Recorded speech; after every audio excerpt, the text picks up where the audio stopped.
All concepts build on top of each other. The one I currently have on the table is change. Something becoming something else. A carrot seed becoming a carrot.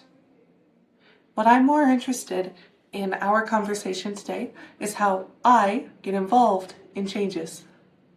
So for my model, I'm going to have I planted a carrot seed. Now what we have is called a consequence. Something that happened as a result of something else.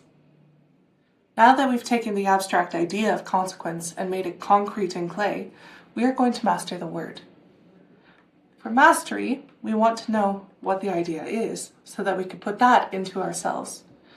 But we also need to know how the word sounds, consequence, and how it looks, which is what I'm doing currently. Because those are the three parts to any word, and if we are going to communicate with anyone, we need to understand what those words mean. So when we master an idea, we also want to master the word of the idea. So that's also with us. Here's what mastery looks like. There's a lot of intention in it.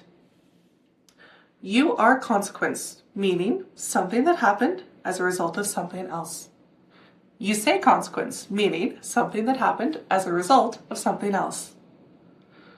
At this point, we would then take this concept of consequence and split it into two pieces that we would master separately.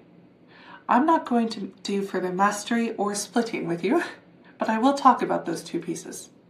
So the first one would be cause. The second would be effect. All consequences are made of both a cause and an effect. If you're missing one, you do not have a consequence.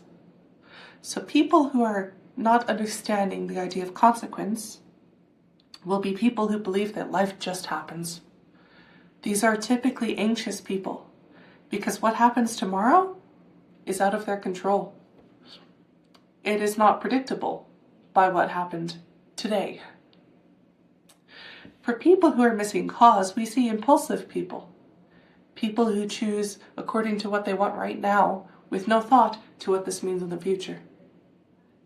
We see people who are afraid of changes because changes are unpredictable. We see people who repeat the same negative behavior over and over and over again because they're not connecting it to the result. When we have people missing effect, we have people who blame the other guy or bad luck. Or we have people who think I'm not good enough or I'm not capable. Because when they go back, the cause is not what they did, the cause is who they are. So when we have someone who's actually aware of consequence and understands it fully, we have someone who is in control. They see the effects in their life, and if this is an effect I don't like, I will do something differently at cause and see what that does. If it's an effect that I do like, how did I make that happen? And could I do it again?